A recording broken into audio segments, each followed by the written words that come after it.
नमस्कार, आप सबके YouTube चैनल में आप सबका स्वागत है। आज का हमारा टॉपिक है अर्थ की दृष्टि से वाक्य का भेद।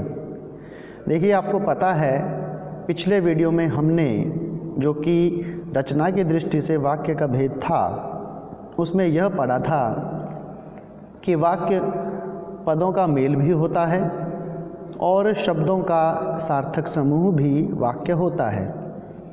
रचना की दृष्टि से वाक्य के 3 भेद थे, जो कि सरल, संयुक्त और मिश्र इस प्रकार से होते हैं।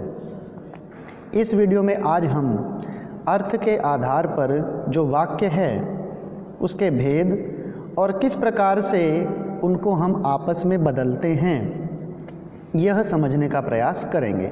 तो आइए शुरू करते हैं। देखिए, अर्थ के आधार पर वाक्य के 8 भेद होते हैं। इनमें से किसी वाक्य को एक भेद से दूसरे भेद में इस तरह बदलना कि वाक्य का कर्ता, क्रिया और कर्म ज्यों का त्यों रहे, वाक्य रूपांतरण कहलाता है। तो वाक्य रूपांतरण आप इस तरीके से समझ सकते हो। जैसे देखिए, पक्षी आकाश में उड़ रहे हैं। पक्षी आकाश में नहीं उड़ रहे हैं। क्या पक्षी आकाश में उड़ रहे हैं? शायद पक्षी आकाश में उड़ रहे होंगे। अभी आपके सामने एक ही वाक्य था कि पक्षी आकाश में उड़ रहे हैं। इसमें जो क्रिया है वो सामान्य रूप से हो रही है। दूसरे वाक्य में क्रिया के न होने के बारे में बताया गया है। तीसरे में क्रिया के प्रश्न पूछे जाने के बारे में बताया गया है और चौथे वाक्य में क्रिया के होने में संदेह पाया गया है।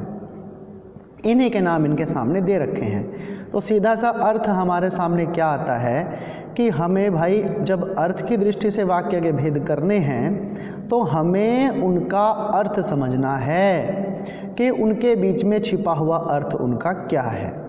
यही हमारे अर्थ की दृष्टि से वाक्य के भेद होते हैं। अब देखिए, आपके सामने यहाँ पर अर्थ की दृष्टि से वाक्य के 8 भेद हैं।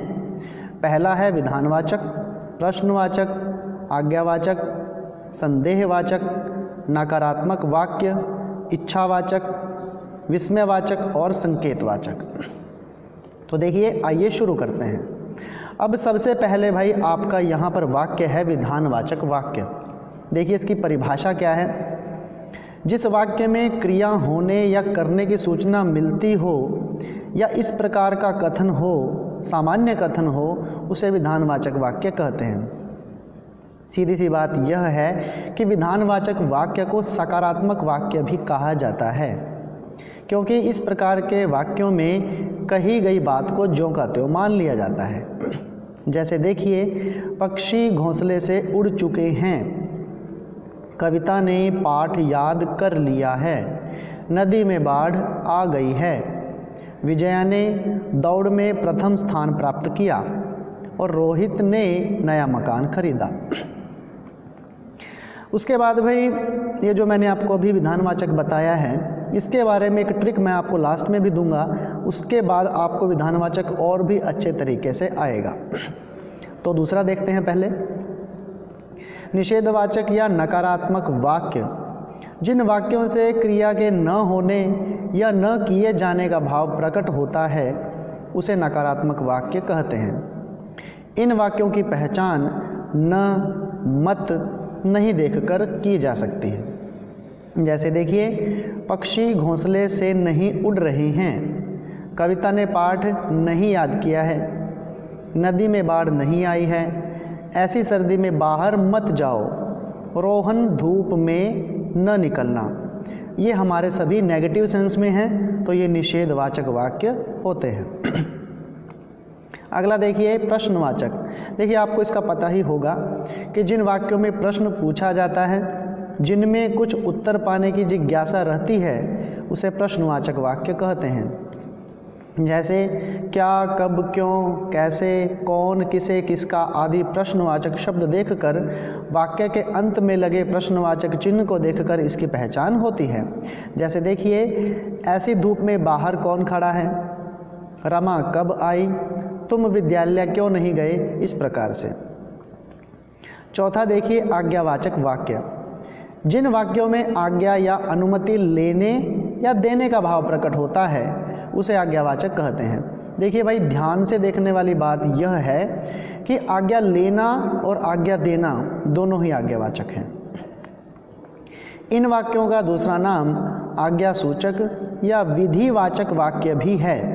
जैसे देखिए, किताब के पेज मत फाड़ो, किस लय अब पढ़ने बैठ जाओ, दीवारों को साफ कर दो, अपने जन्मदिन पर एक पौधा लगाना, यह काम कल तक ज़रूर पूरा कर देना।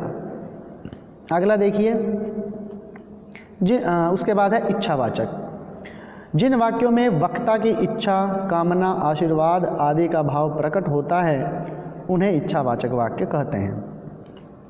जैसे, मित्र जन्मदिन की ढेर सारी बधाइयाँ, ईश्वर करे आप खूब उन्नति करें, हमने चाहा था कि हम साथ साथ रहें, काश इस समय सुमन साथ होती, मैं चाहता हूँ कि सभी स्वस्थ हों।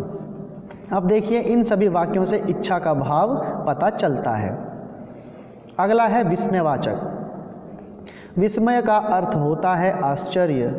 जिन वाक्यों में आश्चर्य, हर्ष, घृणा, प्रसन्नता, शोक, दुख, भय आदि भावों की अभिव्यक्ति हो उन्हें विस्मयवाचक वाक्य कहते हैं। इन वाक्यों का दूसरा नाम उद्गारवाचक वाक्य भी है।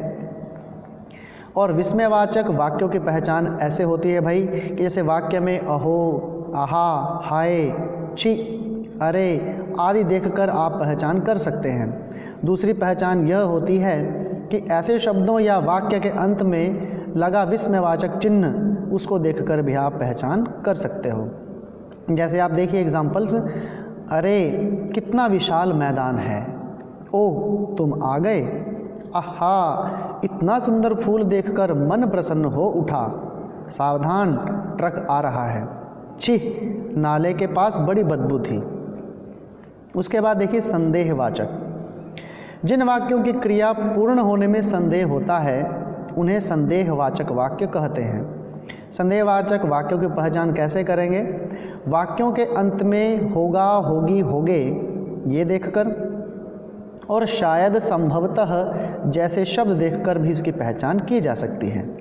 जैसे अब तक फसल कट चुकी होगी, रमा खाना पका चुकी होगी, दीपक बुझ गया होगा, संभवतः विजय विद्यालय से घर आ गया होगा, अब शायद बारिश बंद हो जाए। उसके बाद अंतिम हमारा है संकेतवाचक। जिन वाक्यों में एक क्रिया का होना दूसरी क्रिया पर निर्भर करता है उन्हें संकेतवाचक वाक्य कहते हैं। सीधी सी बात आप यह भी देख सकते हो कि आपने रचना की दृष्टि से वाक्य के भेद में मिश्र वाक्य पढ़ा होगा, तो मिश्र वाक्य ही हमारा संकेतवाचक वाक्य होता है। इस प्रकार के वाक्यों में काम पूरा होने के लिए शर्त सी लगी होती है और संकेतवाचक वाक्य के पहचान अगर जैसे शब्दों को देखकर की जा सकती है। जैसे देखिए, यदि वर्षा रुकती तो मैं घर जाता, अगर जल्दी आते तो टिकट मिल जाता। इस प्रकार से आप इसको देख सकते हो। उसके बाद मैंने स्टार्टिंग में एक बात आपको बोली थी कि विधानवाचक की पहचान आपने कैसे करनी है। तो एक बात आपको देखनी है भाई कि जो हमारे ये 8 वाक्य थे जो आपने पढ़े हैं, ऊपर दिए थे, उन सब में सबका अपना अपना अर्थ है। देखिए भाई, जिस वाक्य में प्रश्नवाचक, आज्ञावाचक, संदेहवाचक, नकारात्मक, इच्छावाचक, विस्मयवाचक और संकेतवाचक का भाव न आए उसे हम विधानवाचक कहेंगे। अगर आपको विधानवाचक की पहचान नहीं आ रही है तो निचले 7 अर्थ जिस वाक्य के अर्थ में नहीं आते हैं उसे हम विधानवाचक वाक्य कहते हैं। एक वाक्य और है, जैसे अगर मैं आपसे बोल दूं कि एक वाक्य में 2 अर्थ भी हो सकते हैं, जैसे बाहर मत बैठो। अब देखिए यहाँ पर आज्ञा दी भी जा रही है और निषेधवाचक भी है क्योंकि मत यहाँ पर आया है, तो दोनों में से आप कोई सा भी यहाँ पर लिख सकते हो। तो आशा करता हूँ आपको यह वीडियो पसंद आई होगी। वीडियो पसंद आई है तो चैनल को सब्सक्राइब ज़रूर करें, वीडियो को लाइक कीजिए, शेयर कीजिए और वीडियो देखने के लिए आपका बहुत बहुत धन्यवाद।